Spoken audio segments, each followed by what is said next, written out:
Hello friends, welcome to editorial analysis by simplified civil services. आज 20 October को total 2 article discuss करेंगे।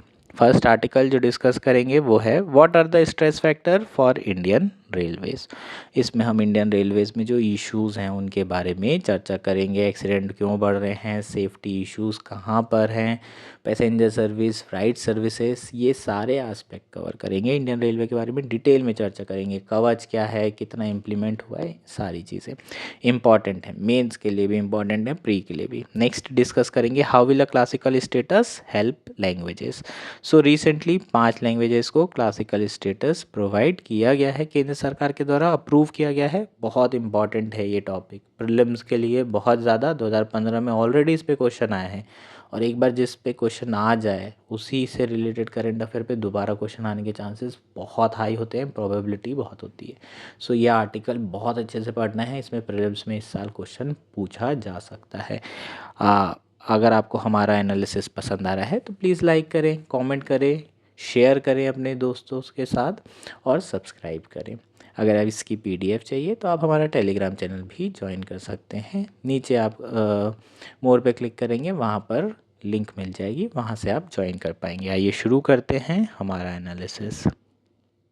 हमारा first article है what are the stress factors for Indian railways. यह article the Hindu में आया है। GS3 मेंस के पर्सपेक्टिव से काफ़ी इंपॉर्टेंट आर्टिकल है, प्रीलिम्स के पर्सपेक्टिव से भी यार बहुत इंपॉर्टेंट है। कई सारे फैक्ट्स इसमें दिए हुए हैं, डेटाबेस चीज़ें दी हुई हैं। ये सारी चीज़ें आपको प्रीलिम्स में पूछी जा सकती है, मेंस के लिए तो है ही। क्या क्या स्ट्रेस फैक्टर है इंडियन रेलवे में, कहाँ कहाँ इंडियन रेलवे में इश्यूज़ है, वो सारी चीज़ों के बारे में चर्चा की जाएगी।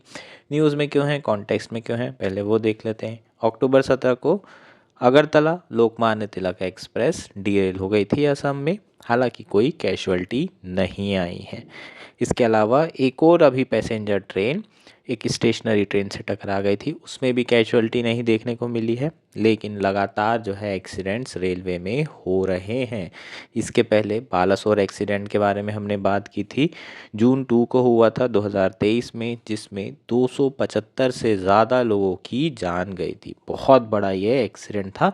अगर आप देखें इंडिपेंडेंस डे के बाद से टॉप 10 जो एक्सीडेंट्स हैं उसमें बालासोर एक्सीडेंट्स आता है। ठीक, सो लगातार आपके एक्सीडेंट बढ़ रहे हैं। अब बात कर लेते हैं कि how common are accidents. The number of railway accidents drop from 1390 per year in 1960s to 80 per year in last decade. इसका मतलब जो रेलवे एक्सीडेंट्स हैं वो लगातार ड्रॉप हुए हैं, रेलवे एक्सीडेंट कम हुए हैं।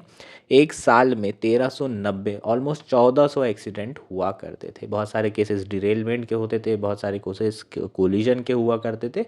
छोटे मोटे बड़े जितने भी एक्सीडेंट थे सारे मिलाकर के 1390 प्रति साल, हर साल जो है 1960 में एक्सीडेंट थे। आज के समय में एक साल में 80 एक्सीडेंट हो रहे हैं। सो नंबर तो काफ़ी ड्रॉप हुआ है, no doubt. There were still 34 consequential accident in 2021-22, 48 in 22-23 and 40 in 23-24. So अगर कॉन्सिक्वेंशल एक्सीडेंट की बात करें, कॉन्सिक्वेंशल एक्सीडेंट मतलब जिसके कारण लोगों को बहुत ज़्यादा इंजरी हो रही हो या लोगों की जान जा रही हो या फिर रेलवे इंफ्रास्ट्रक्चर डैमेज हो रहा हो, रेलवे ट्रैफिक डिसरप्ट हो रहा हो। कॉन्सिक्वेंशल एक्सीडेंट का नंबर अभी भी काफ़ी ज़्यादा है। 2023-24 में टोटल 40 ऐसे एक्सीडेंट हुए हैं जिसमें लोगों की जान गई है या फिर इंफ्रास्ट्रक्चर को डैमेज हुआ है। According to public record, 55.8% of all accidents involving train have been due to failure of railway staff. Another 28.4% due to failure on the part of non-staff people. Equipment failure accounted for 6.2%. So जितने भी accident हो रहे हैं उसके पीछे के reason क्या हैं, अगर उसकी बात करें तो लगभग 56% के आसपास जो रेल एक्सीडेंट हैं वो रेलवे स्टाफ के फेलियर के कारण हो रहा है। 30% के अराउंड नॉन स्टाफ पीपल के फेलियर के कारण हो रहा है और इक्विपमेंट फेलियर के कारण केवल 6.2% एक्सीडेंट हो रहे हैं। जो बालासोर एक्सीडेंट हुआ था उसमें ऑफिशियल्स ने सिग्नलिंग सिस्टम को ब्लेम किया था। उनका कहना था कि इक्विपमेंट फेलियर के कारण ही बालासोर एक्सीडेंट हुआ है। सो जो रीसेंट एक्सीडेंट हुए हैं वो आपके इक्विपमेंट फेलियर के कारण हुए हैं, लेकिन इक्विपमेंट फेलियर में अभी भी 6.2% एक्सीडेंट हैं जो कि इस वजह से हो रहे हैं। मेनली जो एक्सीडेंट हैं वो रेलवे स्टाफ के फेलियर के कारण हो रहा है। जो आपका इक्विपमेंट है उसको मेंटेनेंस नहीं मिल रहा है। और मेंटेनेंस क्यों नहीं मिल रहा है? क्योंकि सरकार जो है कैपिटल इन्वेस्टमेंट नहीं कर रही, रेवेन्यू एक्सपेंडिचर ज़्यादा कर रही है। उसके पीछे के रीज़न के बारे में अभी हम चर्चा करेंगे। अच्छा, कवच के बारे में बात कर लेते हैं। अब कोलिजन बहुत ज़्यादा हो रहे हैं तो क्या कवच जो है ये कोलिजन को रोक सकता है? बिल्कुल रोक सकता है। सबसे पहले कवच है क्या, इसके बारे में बात करते हैं और इसका करंट स्टेटस क्या है उस पर भी चर्चा करते हैं। The Kavach automatic train protection system is designed to prevent collision using devices that allow pilots to track the relative location of their vehicles and which can actuate alarms and automated braking protocols। ठीक, अगर आपको पता हो कि जो flights होती हैं ना, आपके एरोप्लेन उड़ रहे होते हैं, वो एरोप्लेन में क्या होता है, एक सिस्टम होता है ऑटोमेटिक सिस्टम।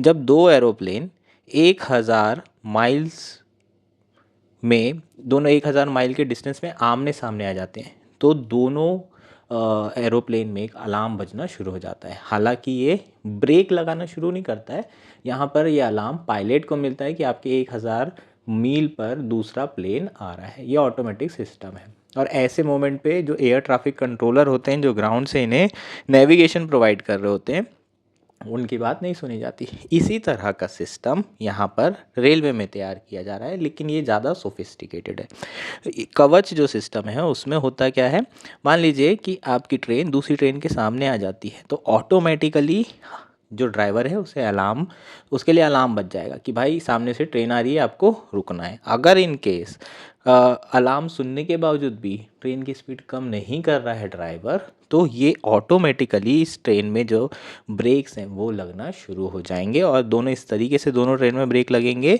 कि दोनों ट्रेनें सामने आ तो जाएगी लेकिन टकराएगी नहीं। ये आपका क्या है, कवच सिस्टम है। ठीक, इसमें ऑब्वियसली इंजन में भी कई सारी चीज़ें लगाई जाती है, ट्रैक में भी कई सारी चीज़ें लगाई जाती है, कई बहुत बड़ा सिस्टम होता है। अगर आपको कवच के बारे में समझना है तो आप सर्च करिएगा, मैंने इस पर अलग से पूरा एक्सप्लेन किया कि किस तरीके से कवच सिस्टम काम करता है। सैटेलाइट के थ्रू ये सारी चीज़ें हो रही होती है। फरवरी 2024 में रेलवे ने टोटल 1465 रूट किलोमीटर में कवच सिस्टम इंस्टॉल किया है, जो कि टोटल रूट लेंथ का 2% है केवल। लेकिन जब बालासोर इंसिडेंट हुआ था उसके बाद जो आपके यूनियन रेलवे मिनिस्टर हैं अश्विनी वैष्णव, उन्होंने कहा था कि भाई कवच हम मिशन मोड में इम्प्लीमेंट करेंगे। पर किलोमीटर सरकार को 50 लाख रुपए का खर्चा आएगा। ठीक है, और अगर हम सारी कॉस्ट मिलाकर देखें तो लगभग 2% of the railway annual capital, है ना, 2% ऑफ एनुअल रेलवे कैपिटल इसमें लगेगी इसको कंप्लीट इम्प्लीमेंट करने में। When faced with criticism of the slow implementation, officials have deferred to decline in accident incidents and mortality over the years. ठीक है, तो जब इसके स्लो इम्प्लीमेंटेशन की बात की गई, पूछा गया, तो ऑफिशियल्स का कहना है कि भाई देखो रेलवे एक्सीडेंट्स हो ही नहीं रहे। पिछले दशक में इतने ज़्यादा एक्सीडेंट हुए थे, अभी तो बहुत ज़्यादा कम हो गए हैं। लगातार इम्प्रूवमेंट हो रहा है, लेकिन एक्सपर्ट्स का कहना है कि करंट और पास्ट एक्सीडेंट रेट को हम जो है कंपेयर नहीं कर सकते, क्योंकि ये मिसगाइडेड होगा। जो करंट टेक्नोलॉजी है, सेफ्टी टेक्नोलॉजी, वो पहले तो एग्जिस्ट ही नहीं करती थी, और अगर करंट टेक्नोलॉजी है उसके कारण एक्सीडेंट कम हो रहे हैं तो ये अच्छी बात है। लेकिन आज की टेक्नोलॉजी और 1960 की टेक्नोलॉजी को आप क्या नहीं कर सकते, कंपेयर नहीं कर सकते ना, है ना। तो आज जो एडवांसमेंट है टेक्नोलॉजी में वो अलग लेवल पर है। Since 1990-91, the accident has classified nearly 70% of all major accident as derailment, but only 2% of them were due to collision. Kavach also may not have prevented the Kaveri Pettai accident because the relevant error happened beyond the minimum margins Kavach requires to assist. तो जो 1991 के बाद से officials का ये भी कहना है कि भाई जो 70% एक्सीडेंट हो रहे हैं वो डिरेलमेंट के कारण हो रहे हैं। कवच सिर्फ एंटी कोलिजन सिस्टम है ना, तो वो सिर्फ क्या कर सकता है, ट्रेनों के बीच में कोलिजन रोक सकता है, कंप्लीट एक्सीडेंट एलिमिनेट नहीं कर सकता है। केवल 2% एक्सीडेंट कोलिजन के कारण हो रहे हैं। कवच ऐसा नहीं है कि रामबाण है, पेनिशिया है। कवच बिल्कुल इम्पॉर्टेंट ज़रूर है, कोलिजन बचाएगा ज़रूर, लेकिन ऐसा नहीं होगा कि सारे जो एक्सीडेंट हैं, डिरेलमेंट्स जो हो रहे हैं वो ख़त्म हो जाएंगे। जैसे कि बालासोर में भी कहा जा रहा था कि बालासोर में भी पॉसिबल नहीं था कि कवच आपका हेल्प करता। हालांकि बहुत सारे लोगों का कहना था कि कवच से बचाया जा सकता था। कावेरी पेट्टाई जो एक्सीडेंट होता उसमें भी कवच का ज़्यादा हेल्प नहीं हो पाता। ठीक है, नाउ बात करते हैं ऑपरेटिंग रेशियो की। अब यहाँ पर बात करेंगे कि हमारा जो कैपिटल एक्सपेंडिचर है कैपेक्स रेलवे में वो बहुत कम है, मेंटेनेंस नहीं कर पा रहे हैं हम इंफ्रास्ट्रक्चर की, उसी के कारण तो डिरेलमेंट होता है।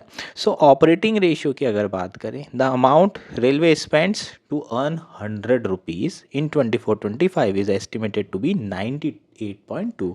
इसका मतलब क्या है, मैं 98 रुपीज़ खर्चा कर रहा हूँ तब जाके मुझे 100 रुपये रेवेन्यू हो रहा है। इसका मतलब मेरे पास बचा कितना, 1.80। ये 1.80 मैं कहाँ लगाऊंगा, कैपिटल एक्सपेंडिचर में। सो कैपिटल एक्सपेंडिचर को लगा खर्चा करने के लिए तो पैसा ही नहीं है ना रेलवे के पास। ऑपरेटिंग जो रेशियो है वो बहुत ज़्यादा हाई है। हालांकि ये इम्प्रूव ज़रूर हुआ है, 2023-24 में 98.7 था, लेकिन डिक्लाइन हुआ है 2016 के कंपैरिजन में, उस समय 97.8 तक पहुंच गया था। क्योंकि ऑपरेटिंग रेशियो बहुत ज़्यादा हाई है तो ऑब्वियसली जो कैपिटल एक्सपेंडिचर है वो उतना नहीं किया जा सकता। वो सारा का सारा किस पर डिपेंड करेगा, जो बजटरी सपोर्ट है सरकार के द्वारा रेलवे को मिल रहा है और एक्स्ट्रा बजटरी जो रिसोर्सेज हैं। 2016-17 में बीजेपी की जो सरकार थी उन्होंने रेलवे बजट और जनरल बजट को दोनों को मर्ज कर दिया था। उसके बाद से जो बजटरी सपोर्ट है वो काफ़ी ज़्यादा मिला है और सरकार लगातार कैपिटल एक्सपेंडिचर भी कर रही है, लेकिन स्टिल अभी जितना कैपिटल एक्सपेंडिचर होना चाहिए उतना रेलवे में नहीं हो पा रहा है। और अगर एक्स्ट्रा बजटरी रिसोर्स की बात करें तो रेलवे के जो ड्यूज़ हैं वो भी लगातार बढ़ते जा रहे हैं। 2015-16 में ये 10% थे, अभी की बात करोगे 17% के आसपास हैं अपने रेवेन्यू रिसीट्स के। सो एक जो इशू है वो है ऑपरेटिंग रेशियो अभी भी बहुत ज़्यादा हाई है, जिसके कारण कैपिटल एक्सपेंडिचर नहीं कर पा रहे इंफ्रास्ट्रक्चर पर और उसके कारण डिरेलमेंट और कोलिजन जैसे प्रॉब्लम हो रही है। ठीक, तो ये एक बहुत बड़ा स्ट्रेस फैक्टर है रेलवे का। नाउ बात करते हैं फ्राइट सर्विस के बारे में। जो रेवेन्यू है रेलवे वो दो तरीके से कमाती है। पहला है पैसेंजर सर्विस, पैसेंजर्स को लेकर के एक जगह से दूसरी जगह ले जाना और जो पैसेंजर टिकट खरीदते हैं उससे वो रेवेन्यू बनता है। दूसरा फ्राइट है, फ्राइट मतलब आपके जो गुड्स एंड सर्विसेज है, जो माल गाड़ी होती है। अगर एक्चुअल में जो रेवेन्यू की बात करें कहाँ से आता है, वो माल गाड़ी से रेवेन्यू आता है रेलवे का। लगभग 65% रेवेन्यू कहाँ से आता है, फ्राइट सर्विसेज से। While revenue from the both sources is increasing, दोनों सोर्सेज से रेवेन्यू लगातार बढ़ रहे हैं, लेकिन जो फ्राइट रेट्स हैं वो 3 टाइम इंक्रीज हुए हैं as fast as passenger rate in 2009 से 2019 according to NITI Aayog. So problem क्या है कि हम जो मालगाड़ी है, फ्राइट के जो रेट है ना, उसमें सामान ले जाने वाले रेट्स को बहुत ज़्यादा हाई कर दिया है। अब ऐसे में होता क्या है कि लोग देखते हैं, एस्टिमेट करते हैं, फिर लगता है कि यार रोडवेज से भेज देते हैं यार, कौन झंझट पालेगा, ट्रेन तक जाएगा, स्टेशन पहुंचेगा और फिर ये इतना ज़्यादा प्राइस। जब तक कि प्राइस डिफरेंस ज़्यादा ना हो लोग मेहनत नहीं करना चाहते हैं। अब फ्राइट के जो रेट्स हैं वो बहुत बढ़ गए हैं, इसलिए ज़्यादातर जो माल है वो रोडवे से जा रहा है रेलवे की जगह, और ऐसे में रेलवे का जो रेवेन्यू है वो उतना ज़्यादा नहीं हो पा रहा है। According to the draft national railway plan, nearly 30% of railway network is utilise to more than 100% capacity. अगर देखें कि रेलवे के नेटवर्क की अगर बात करें तो लगभग 30% ऐसी रेलवे ट्रैक्स हैं जहाँ पर 100% से ज़्यादा कैपेसिटी में ट्रेन चल रही है। अब 100% से ज़्यादा कैपेसिटी में ट्रेन चलेगी, इसका मतलब ट्रैफिक ज़्यादा हो रहा होगा, है ना, ज़रूरत से ज़्यादा ट्रेन चल रही है तो इस ऑब्वियसली ट्रैक पर प्रेशर तो आ ही रहा है ना, इंफ्रास्ट्रक्चर का इशू तो हो ही रहा है, डिरेलमेंट के चांसेस तो हैं ही, इनके कारण भी एक्सीडेंट हो रहे हैं। दूसरा, जब इतनी सारी ट्रेन चलेगी तो एक ट्रेन और दूसरी ट्रेन के बीच में डिफरेंस कम होगा और ऐसे में जो मालगाड़ियाँ होती हैं उनका मूवमेंट स्लो हो जाता है।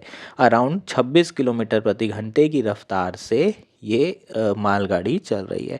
क्योंकि स्लो मूवमेंट है तो ग्रोथ भी कम हो जाएगी। अगर एक दिन में किसी को भी पहुंचा दो, है ना, सामान को, पेरिशेबल गुड्स को, नॉन पेरिशेबल गुड्स को, तो आपको पैसा ज़्यादा मिलेगा, था ना, जैसे आप फ़ोटो खिंचाने जाते हो, वो बोलता है कि 8 फ़ोटो तुरंत बना के दूंगा लेकिन आपको 60 लगेंगे, 2 दिन बाद लोगे तो 40 में। तो वो तुरंत क्विकली जो आप काम करते हैं उसका पैसा जो है आपको ज़्यादा मिल सकता है। लेकिन इंडिया की जो रेलवे है, मालगाड़ी आराम से चल रही है, धीरे धीरे डुग डुग डुग डुग करके, तो ऐसे में जो है ओवरऑल रेवेन्यू ग्रोथ उतनी ज़्यादा नहीं हो रही है।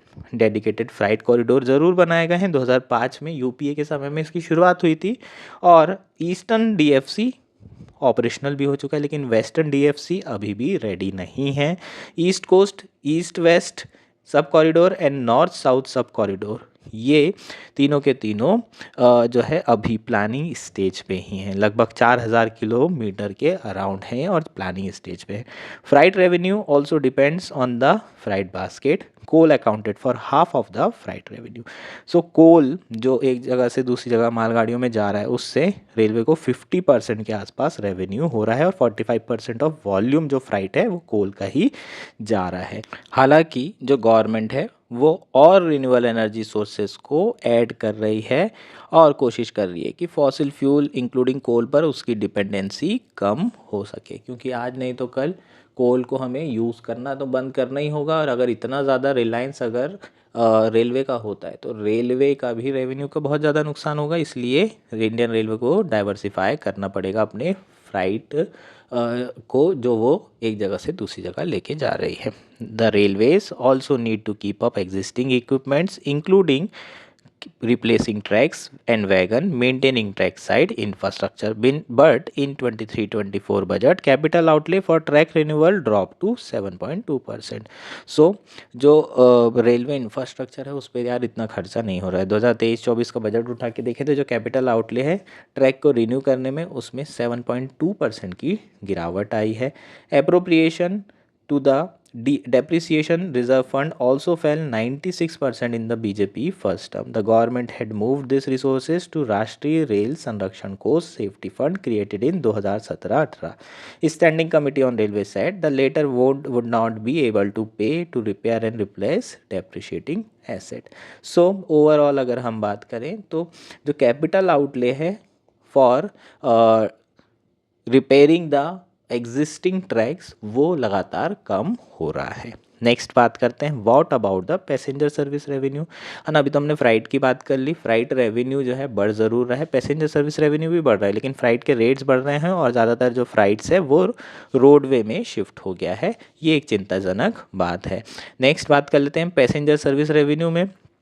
सो जो फ्राइट से हमें पैसा कमा रहा है रेलवे, वो कहाँ पर देना पड़ रहा है उसको, पैसेंजर के लॉस में। पैसेंजर सर्विस जो प्रोवाइड कर रहे हैं वो लॉस में रहती है हमेशा। क्यों? क्योंकि क्रॉस सब्सिडाइजेशन किया हुआ है, वहाँ पर फ्राइट के रेट बढ़ाए हुए हैं और यहाँ पर जो पैसेंजर सर्विस है उसमें टिकट्स के रेट बहुत कम किए हुए हैं, तो क्रॉस सब्सिडी दी जा रही है, जिसके कारण ओवरऑल जितना भी लॉस है पैसेंजर वाला उसे कौन चुका रहा है, फ्राइट सर्विस चुका रही है। अगर पैसेंजर सर्विस अपना भार खुद उठा ले तो फ्राइट से ओवरऑल प्रॉफिट अच्छा खासा हो सकता है और रेलवे सर्विसेज भी इम्प्रूव हो सकती है। 2019-20 की बात करें, the revenue from the passenger service was little over 50,000 crore and loss 63,364 crore. So passenger service में जो रेवेन्यू है वो 50,000 करोड़ है और लॉस 63,000 करोड़। इसका मतलब आपका जो एक्सपेंडिचर है वो कहीं ज़्यादा होगा, रेवेन्यू माइनस एक्सपेंडिचर आपको नेट प्रॉफिट या फिर नेट लॉस आता है, तो एक्सपेंडिचर कहीं ज़्यादा है, रेवेन्यू बहुत कम है पैसेंजर सर्विस में। पैंडमिक ईयर में तो यार ये लॉसेस बहुत ज़्यादा बढ़ गए थे, 68,269 करोड़ के आसपास हो गए थे। और अभी के समय में 2024-25 में जो रेवेन्यू है पैसेंजर सर्विस का वो हालांकि बढ़ा है, लगभग 80,000 करोड़ तक ये पहुँच चुका है। PRL also estimated that railway had a passenger traffic of 11 lakh passenger kilometer expected to increase to 12.4 lakh in 24-25 thanks to the addition of new trains including Vande Bharat on high traffic route. So लगभग 12 lakh passenger per day Indian railway में travel कर रहे हैं और 2024-25 में ये status रहने वाला है। अभी करंट कंडीशन में 11 lakh passengers per day per kilometre जो है ट्रैवल करते हैं। The railway has also replaced many of the more affordable ticketed sleeper and second class coaches with more expensive AC coaches, all to increase passenger revenue. However it is last rationalise passenger fare in 2020। So recently government ने क्या क्या changes किए हैं passenger revenue बढ़ाने के लिए? एक तो जितने भी स्लीपर के कोचेस थे उसको AC3 में कन्वर्ट करने की कोशिश की जा रही है ताकि रेवेन्यू बढ़ाया जा सके, है ना। जितने सेकंड क्लास जनरल के डब्बे थे उसको कम कर दिया गया है और स्लीपर के डब्बों को कम किया है, AC में कन्वर्ट कर रहे हैं। नई नई ट्रेन लेकर आ रहे हैं, एक्सपेंसिव ट्रेन लेकर आ रहे हैं, जैसे तेजस हो गई, आपकी वंदे भारत हो गई। इस तरह की ट्रेनों को इंट्रोड्यूस किया जा रहा है ताकि जो नए पैसेंजर्स हैं, जो बढ़ रहे हैं पैसेंजर, उनको अकोमोडेट किया जा सके। सो ये सब सारी चीज़ें सरकार कर रही है ताकि पैसेंजर सर्विसेज भी इम्प्रूव हो और पैसेंजर रेवेन्यू भी बढ़ाई जा सके। How is safety affected? For a long time now, railway has been caught between two aspirations: providing an affordable traveling option to the Indian people and versus being a profitable business. Problem क्या है यार Indian railway के साथ? जो passenger हैं वो एक जगह से दूसरी जगह जाते हैं और इनकी एस्पिरेशन जो है किस पर डिपेंड कर रही है? रेलवे पर। बहुत सस्ते में एक जगह से दूसरी जगह पहुंच जाते हैं इतने बड़े डिस्टेंस में। इंडिया में इंडियन रेलवे बहुत लोगों के लिए जो है लाइफलाइन बनकर उभरी हुई है। लाइफलाइन है एग्जैक्टली अगर हम कहें तो। अब अप डाउन करना आसान हो जाता है, इतना ज़्यादा पैसा नहीं लगता है, लोग नौकरियां कर रहे हैं। दिल्ली से मेरठ, मेरठ से दिल्ली डेली लोग अप डाउन करते हैं जॉब करने के लिए और उसमें जो इंडियन रेलवे है उस पर बहुत बड़ा रोल अदा कर रही है। सो लोगों की एस्पिरेशन है बहुत ज़्यादा और साथ में जो बिज़नेस है वो लॉस मेकिंग है। इन दोनों के बीच में फंस गई सरकार। सरकार क्या है? Welfare government. तो सरकार को क्या करना है? ध्यान रखना है लोगों का। अगर बहुत ज़्यादा आपने रेट्स बढ़ा दिए तो हो सकता है लोग जो है मेरठ से दिल्ली आए ही ना, यहाँ पर जॉब करें ना, उनकी ग्रोथ भी रुक सकती है, ओवरऑल उनकी सैलरी कम हो सकती है। सो बहुत ज़्यादा जो मिडिल क्लास लोग हैं, लोअर मिडिल क्लास लोग हैं, उनके लिए रेलवे बहुत इंपॉर्टेंट है और उनकी डेली लाइफ को बहुत ज़्यादा अफेक्ट कर सकती है अगर पैसेंजर सर्विसेज के बहुत ज़्यादा रेट बढ़ाए जाते हैं। तो कहीं ना कहीं जो रेवेन्यू है उसे सरकार को इंक्रीज़ तो करना ही होगा, लेकिन अलग तरीके से करा जा सकता है। एडवर्टाइजमेंट के ज़रिए भी आप रेवेन्यू इंक्रीज़ कर सकते हैं ना। तो डिजिटल एडवर्टाइजमेंट चला सकते हैं आप रेलवे कोचेस के अंदर। बहुत सारे तरीके से किया जा सकता है और सरकार लगातार कोशिश भी कर रही है। Railway losses are compounded by growing wage and pension bill and fuel cost. Fuel cost लगातार बढ़ती जा रही है। उसके अलावा जो काम कर रहे हैं अधिकारी, उनके वेजेस और पेंशन बिल के कारण भी बहुत ज़्यादा रेवेन्यू बढ़ रहा है। जनरली इसे हम रेवेन्यू एक्सपेंडिचर बोलते हैं। लोकोमोटिव पायलट्स की भी जो कंडीशन है यार बहुत ज़्यादा स्ट्रेसफुल है। उन्हें पैसे तो अच्छे मिलते हैं लेकिन 12-12 घंटे की शिफ्ट करनी पड़ती है और ये एक बहुत बड़ा इशू है। इसके कारण भी कई बार एक्सीडेंट होने की संभावना बढ़ जाती है। कवच कोशिश की जा रही है लेकिन इसकी इतनी ज़्यादा यूटिलिटी भी नहीं है, लेकिन सरकार कोशिश कर रही है कि इसको भी किया जाए। सो सेफ्टी एक बहुत बड़ा कंसर्न ज़रूर है। इन सम अगर हम बात करें, railway inability to generate revenue to plug gaps in the gross budgetary support, burdening demands on its revenue receipts and growing pressure to ease congestion and improve physical capacity mean it constantly playing catch up. So problem railway में क्या है कि हमारे पास passenger service के हम rate बढ़ा नहीं सकते, ओवरऑल रेवेन्यू बढ़ नहीं पा रहा है, लॉसेस में रेलवे चल रहा है। अब जब पैसा नहीं है तो कैपिटल एक्सपेंडिचर नहीं कर सकते, किसके ऊपर रिलाई करना पड़ेगा? सरकार जो बजट दे रही है उस पर रिलाई करना पड़ेगा। बजट बहुत ज़्यादा एक साथ नहीं दिया जा सकता। सो स्लोली स्लोली जो है सरकार इंफ्रास्ट्रक्चर इम्प्रूव कर रही है, लेकिन जो डिमांड है वो बहुत ज़्यादा है लोगों की एस्पिरेशन बहुत ज़्यादा है। इंडिया का मिडिल क्लास बहुत तेज़ी से बढ़ता जा रहा है, उनकी एस्पिरेशन फुलफ़िल नहीं हो रही है, एक्सीडेंट्स बढ़ते जा रहे हैं, ओवरऑल जो फिजिकल कैपेसिटी है वो इम्प्रूव नहीं हो रही है और जो रेलवे है वो कैचअप गेम खेल रहा है। यही पूरा कंप्लीट आर्टिकल है। चीज़ें क्लियर है क्या? सो ये हमारा आर्टिकल था। हमारा नेक्स्ट और आज का लास्ट आर्टिकल है how will a classical status help languages. Article the Hindu में आया है। GS1 art and culture mains के पर्सपेक्टिव से इम्पॉर्टेंट है, प्रीलिम्स के पर्सपेक्टिव से बहुत ज़्यादा इम्पॉर्टेंट है। 2015 में ऑलरेडी आपको प्रीलिम्स में क्लासिकल लैंग्वेज के ऊपर क्वेश्चन पूछा गया है। उस साल उड़िया को क्लासिकल लैंग्वेज का स्टेटस प्रोवाइड किया गया था और उसी पे आपको क्वेश्चन भी पूछा गया था। बहुत आसान क्वेश्चन था, लेकिन ये इंपॉर्टेंट टॉपिक है क्योंकि यूपीएससी प्रीलिम्स में एक बार पूछा जा चुका है। अगर जो टॉपिक पूछे गए उससे रिलेटेड करंट अफेयर दोबारा से पूछा जा सकता है। आर्ट एंड कल्चर में आप लोगों ने इसके बारे में पढ़ा भी होगा अलग से नितिन सिंघानिया में। शुरू कर लेते हैं कॉन्टेक्स्ट। रिसेंटली जो कैबिनेट हैं उन्होंने 5 लैंग्वेजेस को क्लासिकल स्टेटस प्रोवाइड किया है। कौन कौन सी? मराठी, बंगाली, असमी, पाली, प्राकृत।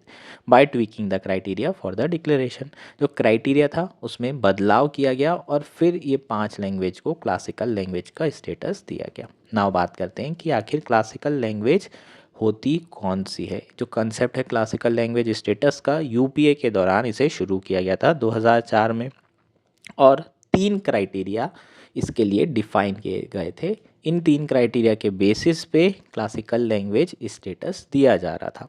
क्या क्या क्राइटेरिया थे?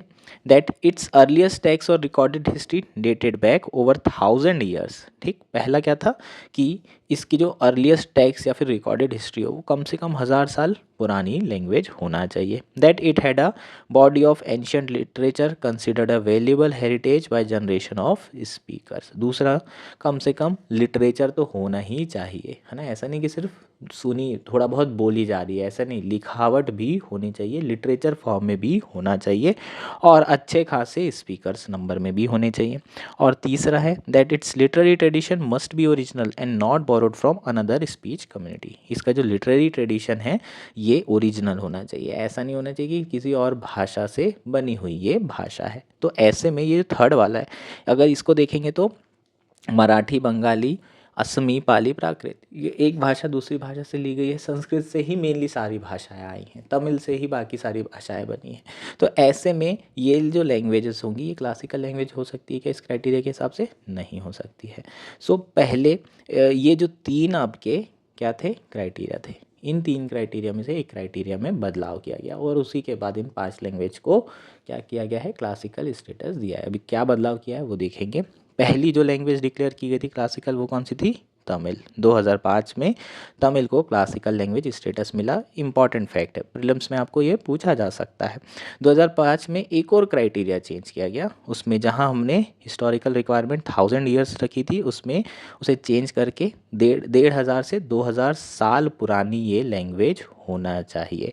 And to stipulate that the classical language and literature being distinct from the modern, there may also be discontinuity between the classical language and its later form or its offshoot. Under these norms, 5 more languages were declared as classical over the next decade: Sanskrit, Telugu, Kannada, Malayalam and Odia. So total 6 आपकी ऐसी language है जो कि classical language है। Please आप इसको रट्टा मारेंगे, 5 अभी ऐड हो गई है तो पूरे 11 जो क्लासिकल लैंग्वेज है आपको पता होना चाहिए। ठीक, आपको कंफ्यूज किया जा सकता है। 22 जो ऑफिशियल लैंग्वेज है शेड्यूल 7 में, उससे यहाँ से प्रीलिम्स का क्वेश्चन बन सकता है यार, है ना। कौन कौन सी ऑफिशियल लैंग्वेज भी है और क्लासिकल लैंग्वेज भी, इस तरह का क्वेश्चन बन सकता है। दिमाग में आ रहा है? बिल्कुल, ऐसे आप खुद से भी क्वेश्चन ट्राई करा करें कि ऐसा पूछा जा सकता है, उस हिसाब से तैयार करके रखेंगे। ठीक, नाउ बात कर लेते हैं कि मराठी और बंगाली और असमी को किस तरीके से क्लासिकल लैंग्वेज स्टेटस मिला। मराठी की अगर हम बात करें तो पथारे कमेटी 2012 में सेटअप की गई थी। उन्होंने पहली बार जो है प्रपोजल दिया कि मराठी को क्लासिकल लैंग्वेज डिक्लेयर करना चाहिए क्योंकि इसके एविडेंस बहुत पुराने डॉक्यूमेंट्स में हमें मिलते हैं। उसके बाद इस रिपोर्ट को सबमिट किया गया यूनियन कल्चर मिनिस्ट्री की जो लिंग्विस्टिक एक्सपर्ट कमेटी है उसको 2013 में। उसके बाद अनेक प्रयास किए गए, उस समय जो केंद्र सरकार थी उसको बहुत चिट्ठी लिखी गई, फिर मोदी गवर्नमेंट आई उस समय उनको बहुत ज़्यादा चिट्ठियाँ लिखी गई, फिर बीजेपी और शिवसेना की सरकार थी, फिर वो टूटी, फिर महाविकास आघाड़ी बनी, उन्होंने चिट्ठियाँ लिखी और ये सब सारी चीज़ें चलती रही। बहुत प्रयत्नों के बाद जुलाई 2024 को LEC लिंग्विस्टिक एक्सपर्ट कमेटी ने एक क्राइटेरिया को रिमूव किया जो कि क्या था? Literary tradition must be original and not borrowed from another speech community. इस क्राइटेरिया को रिमूव किया गया और नया क्राइटेरिया ऐड किया गया। न्यू क्राइटेरिया क्या था? Knowledge text specially prose text in addition to poetry, epigraphical and inscription evidence, ये वाला जो है आपका न्यू क्राइटेरिया है। ठीक है। सो ये वाला क्राइटेरिया हटा दिए कि जो लिटरेरी ट्रेडिशन है वो ओरिजिनल होना चाहिए, दूसरी लैंग्वेज से ये लैंग्वेज नहीं निकली होनी चाहिए, इसको हटा दिए और नया जोड़े हैं knowledge text specially prose text in addition to poetry epigraphical and inscriptional evidence होना चाहिए। ठीक है, तो ये आपको रटना पड़ेगा, इसमें ऐसे कुछ है नहीं समझने वाला, याद करो और ऑप्शन आता है तो राइट मारने का है ना। तो अभी जो नया है चेंज क्या हुआ है वो याद रखना है, यहाँ से भी क्वेश्चन आपको पूछा जा सकता है। सो जो नया क्राइटेरिया उसके कारण मराठी, बंगाली, असमी ऐसी कई सारी जो मॉडर्न लैंग्वेज है जो करंट में यूज़ हो रही है उसे भी क्लासिकल स्टेटस प्रोवाइड किया गया है ना। तो यहाँ पर कुछ चीज़ें लिखी हुई है वो आपके लिए उतनी काम की नहीं है। तो बेसिकली जो क्लासिकल लैंग्वेज स्टेटस मिल रहा है उसके फ़ायदे क्या हैं? केंद्र सरकार से यार फंड आता है इन लैंग्वेज को सपोर्ट करने के लिए, इस लैंग्वेज में रिसर्च एंड डेवलपमेंट करने के लिए, लिटरेरी वर्क करवाने के लिए आपको पैसों की ज़रूरत होती है। बहुत सारी लैंग्वेज धीरे धीरे ख़त्म भी होती जा रही है, जैसे कि संस्कृत हो गई, तो सरकार संस्कृत को बचाने के लिए कई तरह के लिटरेरी प्रोग्राम कराती है, डिबेट कराती है, निबंध कराती है और ऐसे लोगों को सपोर्ट किया जा रहा है। उसके लिए क्या लगेगा? पैसा लगेगा ना, तो केंद्र सरकार पैसा देती है। अगर क्लासिकल स्टेटस लैंग्वेज मिल गया है आपको, क्लासिकल लैंग्वेज हो गए हो, तो आपको अलग से लैंग्वेज के लिए केंद्र सरकार पैसे देगी। जैसे कि बंगाली में बहुत सारे ऐसी वर्क हैं जो कि ट्रांसलेशन अवेट कर रहे हैं पैसों की कमी के कारण। बंगाली डायलेक्ट्स को भी सपोर्ट की ज़रूरत है। रिसर्च प्रपोजल कई सारे हैं जिसमें सेंट्रल गवर्नमेंट के फंडिंग अभी तक नहीं आई हैं, जो कि बांग्ला लैंग्वेज में, ये सारी चीज़ें होने लगेगी यार, है ना। तो ये सब बेनिफिट्स हैं। जैसे कि केंद्र सरकार ने तमिल के लिए 51 करोड़ रुपए बजट रखा था, मलयालम के लिए 3.7 करोड़ बजट था 2020 में। इस तरीके से सरकार जो है सपोर्ट कर रही है क्लासिकल लैंग्वेज को, ताकि ये लैंग्वेज को बढ़ाया जा सके। चीज़ें क्लियर है क्या? सो ये हमारा कंप्लीट आर्टिकल था। प्रीलिम्स के लिए ज़्यादा इंपॉर्टेंट है, मेंस के लिए उतना ज़्यादा इंपॉर्टेंट नहीं है। होपफुली ये सारी चीज़ें क्लियर हो गई होगी। That's it for today. Thank you and enjoy your day.